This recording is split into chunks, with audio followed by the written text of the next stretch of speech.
जय हिंद मेरे प्यारे साथियों। बिहार सिलाबाई एमडी क्लासेस पर आपका बहुत बहुत स्वागत है। दोस्तों, जैसा कि पता है बिहार डीएलएड परीक्षा की जो है वो तारीख निर्धारित कर दी गई है। 26 अगस्त से एग्जाम शुरू होगा और 27 सितंबर तक चलेगा। लगभग एक महीने की परीक्षा में आपको पता है दोस्तों कि अलग अलग सेंटर पर अलग अलग समय जो है वो दो पालियों में किया जाएगा।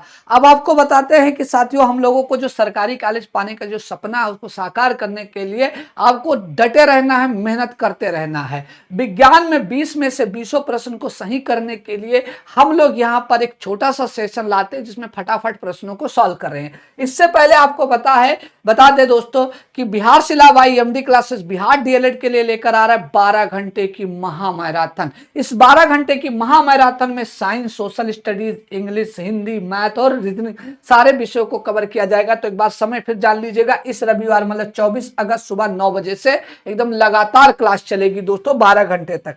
आइए सबसे पहले हम आपको बता देते हैं, जो पिछले फटाफट सीरीज में हम लोगों ने जो होमवर्क दिया था वो ये था कि बल का मात्रक क्या होता है। तो बल का मात्रक जो होता है वो न्यूटन होता है। बल का मात्रक न्यूटन होता है। बाकी आपको एक एक चीजें समझाते हैं, एक एक प्रश्नों पर फटाफट आंसर आप भी देते चलिएगा।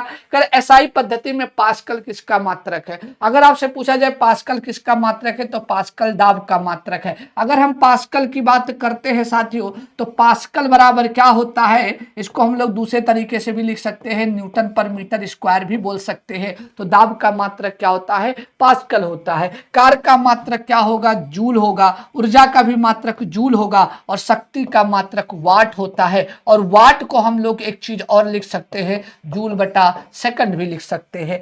अब आते हैं अगले प्रश्न की तरफ। ध्वनि की तीव्रता मापने की इकाई क्या होती है? आपको बताना है कि ध्वनि की तीव्रता मापने का जो इकाई है वो क्या है। तो ध्वनि की तीव्रता मापने की जो इकाई होती है वो डेसिबल होती है। क्या होती है दोस्तों? डेसिबल होती है। अब यहाँ पर जो ऑप्शन दिया गया उस पर एक बार चर्चा कर लेते हैं।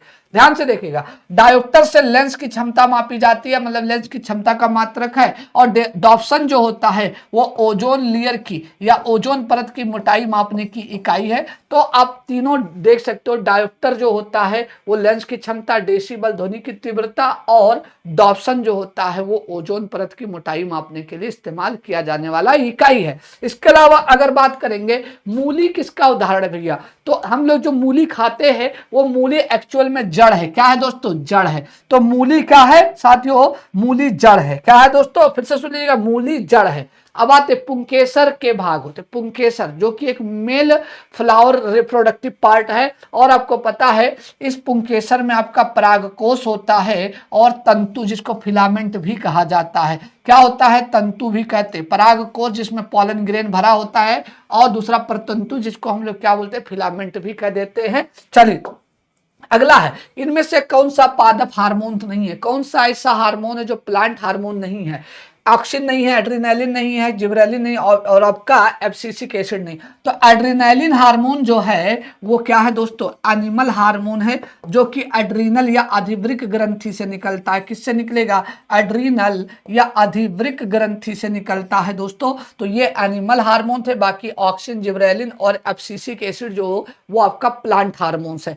अब आते हैं दोस्तों, ध्यान दीजिएगा, अगला प्रश्न कहता है बौने पौधे को किसका प्रयोग करके उसकी लंबाई बढ़ाई जा सकती है? तो पौधे की लंबाई बढ़ाने के लिए जिम्मेदार है आपका जिब्रेलिन हार्मोन। कौन सा हार्मोन? Gibberellin hormone. साइटोकाइनिन का काम होता है कोशिका विभाजन करना। अब आते हैं साथियों, अगला प्रश्न कहता है करनाल बंट नाम की बीमारी जो है वो किस फसल में लगती है? तो करनाल बंट बीमारी जो होती है दोस्तों वो आपके गेहूं में लगने वाली बीमारी है। ये बात याद रखना। धान में लगती है जो बीमारी उसका नाम है खैरा। क्या नाम है साथियों? अरे खैरा नाम है। गेहूं में एक बीमारी और लगती है जिसको काला कीट रोग भी कहा जाता है, ब्लैक रस्ट रोग भी कहते हैं, काला कीट रोग भी से कहा जाता है साथियों। चलिए अब आते हैं, अगला सवाल कहता है यदि एक तरंग का वेग v आवृत्ति f है तो तरंगदैर्घ्य लैम्डा के बीच क्या संबंध होगा? तो आपको पता है v इज इक्वल टू क्या होता है? n इंटू लैम्डा होता है। क्या होता है? एन की जगह एफ भी लिख सकते हो, एफ इंटू लैम्डा हो जाएगा। मतलब किसी तरंग की गति को अगर ज्ञात करना है तो उसके तरंगदैर्घ्य और उसके क्या कहते हैं आवृत्ति को गुणा कर दिया जाए तो प्राप्त हो जाएगा। अगला है मानव का जो गुर्दा होता है, उस मानव के गुर्दे की जब बात करते हैं तो वो रासायनिक रूप से उसमें जो किडनी है पथरी जो बनती है वो है क्या? तो मानव के गुर्दे की जो पथरी रासायनिक रूप से होती है वो कैल्शियम ऑक्जिलेट होती है। तो कैल्शियम ऑक्जिलेट का डिपोजिशन या जमाव शुरू हो जाता है किडनी में, तो उसे हम लोग कहते हैं किडनी में स्टोन हो गया है, जो रासायनिक रूप से क्या है, कैल्शियम ऑक्जिलेट है। अगले प्रश्न की तरफ बढ़ते हैं। पृथ्वी पर दिखने वाले पहले प्रकाश संश्लेषी ऑक्सीजन मुक्त करने वाला जीव, बहुत इंपॉर्टेंट क्वेश्चन आपको बताना है, दुनिया का सबसे पहला प्रकाश संश्लेषण करने वाला या फोटोसिंथेटिक जीव कौन सा है, तो हम बता देते हैं साइनोबैक्टीरिया। साइनोबैक्टीरिया मतलब होता है नील हरित शैवाल, जिसको साइनोफाइसी के नाम से भी जाना जाता है। इसको मोनेरा में भी रखा जाता है और प्लांट किंगडम में भी, दोनों में रखा जाता है। ये चीज आपको याद रखना है। अगला प्रश्न कहता है एमकेएस पद्धति में बल का मात्रक क्या होता है, तो एमकेएस पद्धति में बल का मात्रक क्या होता है मेरे प्यारे बच्चों, तो बता दीजिएगा किलोग्राम मीटर पर सेकंड स्क्वायर, या इसी को क्या बोलते हैं, न्यूटन कहा जाता है। तो आंसर आप न्यूटन लगा दीजिएगा। और अगर सीजीएस पद्धति में पूछा जाए बल का मात्रक क्या होता है, तो डाइन हो जाएगा। क्या होगा दोस्तों, डाइन हो जाएगा। और 1 न्यूटन बराबर कितना होता है, 10⁵ डाइन के बराबर होता है। दोस्तों अगले प्रश्न की तरफ बढ़ते हैं। अगला प्रश्न क्या कहता है, इनमें से कौन सी एक अदिश राशि है, जरा बताइएगा सर, इसमें से कौन सी एक अदिश राशि है। तो अदिश राशि उनको कहते हैं जिनको प्रदर्शित करने के लिए केवल परिमाण की आवश्यकता होती है, दिशा की आवश्यकता नहीं होती है, उन्हें अदिश राशि कहते हैं। और यहाँ पर अदिश राशि जो है ऊर्जा है, ऊर्जा है, कार है, दूरी है, द्रव्यमान है, आयतन है, घनत्व है, ये सब आपके क्या है, अदिश राशि। सदिश राशि उनको कहते हैं जिनको प्रदर्शित करने के लिए का जो है मैग्नीट्यूड और डायरेक्शन, मतलब परिमाण और दिशा दोनों की जरूरत होती है, जैसे कि बलाघूर, संवेग, आपका वेग हो जाएगा, त्वरण हो जाएगा, बल हो जाएगा, ये सब आपके क्या है दोस्तों, तो बता दीजिएगा सदिश राशि है। अगला प्रश्न क्या कहता है, टीबी का आविष्कार किसने किया था, तो टीबी के आविष्कार करने वाले वैज्ञानिक का नाम था जीएल बियर्ड या जॉन लोगी बियर्ड कहा जाता है। दोनों नाम इनका, कहीं कहीं जीएल बियर्ड लिखा रहता है तो कहीं कहीं आपका लिखा रहता है जॉन लोगी बियर्ड। ओके, अगला प्रश्न क्या कहता है, बर्फ पानी में तैरता है क्योंकि इसका घनत्व पानी से क्या होता है, कम होता है। पानी से क्या होता है भैया, कम होता है। तो जो भारी होता है वो नीचे रहेगा, जो हल्का होगा ऊपर होगा। इसका मतलब पानी भारी है और बर्फ ऊपर की तरफ है, मतलब हल्का है। ठीक है, चलिए अगला सवाल कहता है इनमें से कौन सा गैस ब्रेड या केक को फुलाने के लिए नरम और स्पॉन्जी बनाता है। तो ब्रेड हो, चाहे रोटी हो, चाहे आपका केक हो, वो स्पॉन्जी होता है, स्वच्छता के जैसे होता है। वजह क्या है, क्योंकि उसके बीच में कार्बन डाइऑक्साइड के बबल्स बने होते हैं। और कार्बन डाइऑक्साइड आता कहां से है, तो किण्वन के द्वारा आता है। फर्मेंटेशन कौन करता है, किण्वन, तो किण्वन करता है आपका खमीर या ईस्ट करता है। याद रखना, खमीर करता है या क्या करेगा दोस्तों, अरे ईस्ट कर देता है। ये चीज आपको याद रखना। अगला सवाल है कैंडेला किसका मात्रक है, तो कैंडेला जो होता है वो ज्योति तीव्रता का मात्रक है या लुमिनियस इंटेंसिटी का मात्रक है। चलिए, आवृतबीजी पौधे में जो होते हैं जितने भी जिम्नो एंजियोस्पर्म होते हैं, उन सारे एंजियोस्पर्म का जो रिप्रोडक्टिव पार्ट होता है वो फूलों में निर्भर होता है, फूलों पे उपस्थित होता है। एक होता है आप कह सकते हो मेल रिप्रोडक्टिव पार्ट होता है, दूसरा फीमेल रिप्रोडक्टिव पार्ट होता है। अगला प्रश्न आपके पास आ गया, निम्नलिखित में से कौन द्विबीजपत्री पौधे का सही उदाहरण है दोस्तों। चलिए, तो इस क्वेश्चन का आंसर आपको कमेंट बॉक्स में देना होगा। कमेंट बॉक्स में इस क्वेश्चन का आंसर देना होगा, सभी लोग बताइएगा साथियों।